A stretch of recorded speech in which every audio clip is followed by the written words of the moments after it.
South Sudan's President Salva Kiir has expressed pessimism about the success of the truce signed recently in the Ethiopian capital, Addis Ababa. The embattled leader voiced his doubts during an interview with the BBC. Like when we went to Addis Ababa, it was the leadership that we want to show, and this is why we accepted to sign the ceasefire.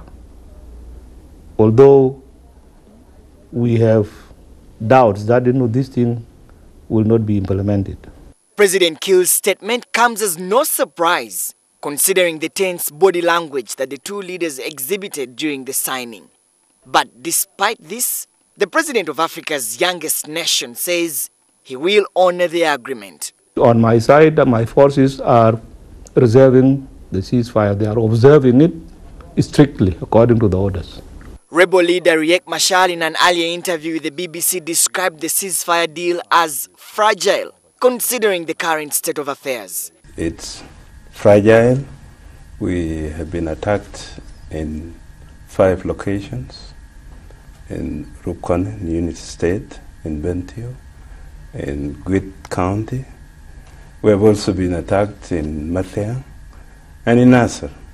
Machar adds that President Salva Kiir has failed to rein in forces fighting on his side, including the UPDF, which he wants withdrawn.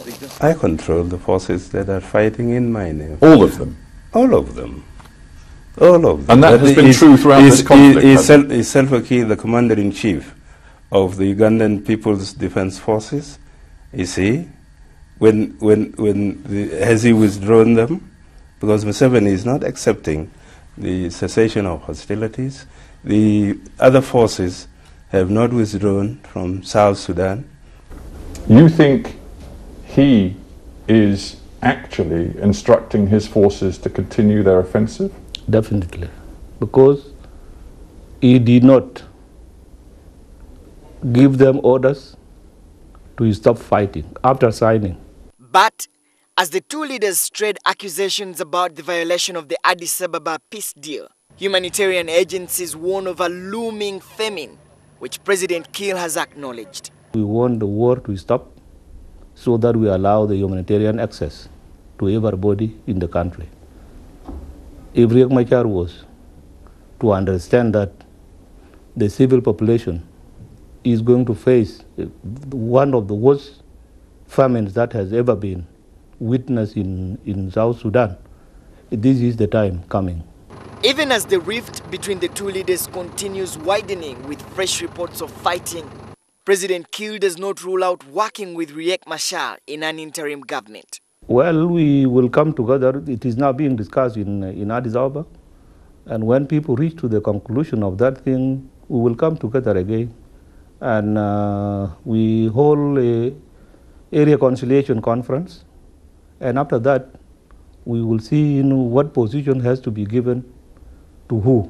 He says in an interim arrangement. This is what Salva Kiir had to say about the possibility of returning as a presidential candidate in the next elections. Well, we have not yet reached next year. Is it a possibility that you will leave office voluntarily in 2015? We cross our bridges when we reach them. We don't cross before we reach a bridge. Amidst these political struggles, the world's youngest nation continues to sink in an abyss, with its people wondering how to recover from what many observers have described as a grisly situation. Solomon Serwanja, NTV.